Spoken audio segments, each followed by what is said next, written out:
செய்தி. வணக்கம். விவி செய்திகளுக்காக ஊர் செய்திகள் வாசிப்பது த்ருதி.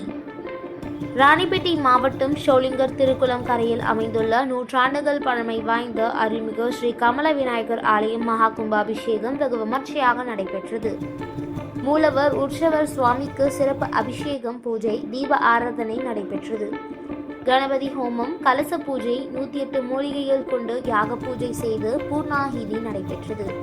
மங்கள வாத்தியங்கள் முழங்க கலச புறப்பட்டு மூலவர் சுவாமிக்கும் கோபுர விமான கலசத்திற்கு புனித நீர் ஊற்றி மகா கும்பாபிஷேகம் நடைபெற்றது. பக்தர்கள் மீது புனித நீர் தெளித்தனர். இதனை முன்னிட்டு முதல் நாள் யாக பூஜை கடந்த வெள்ளிக்கிழமை ஜூன் மாதம் 11ஆம் தேதி நடைபெற்றது. இதில் கணபதி ஹோமம், கலச பூஜை, 108 மூலிகைகள் கொண்டு சிறப்பு யாக பூஜை செய்து பூர்ணாகிதி நடைபெற்றது.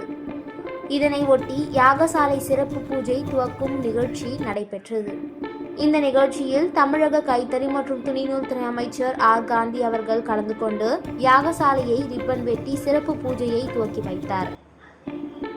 இந்நிலையில் இன்று ஞாயிற்றுக்கிழமை ஜூன் மாதம் 13ஆம் தேதி நடைபெற்ற கும்பாபிஷேக விழாவில் 15ற்கும் மேற்பட்ட கிராம பொதுமக்கள் கலந்து கொண்டு சாமி தரிசனம் செய்தனர்.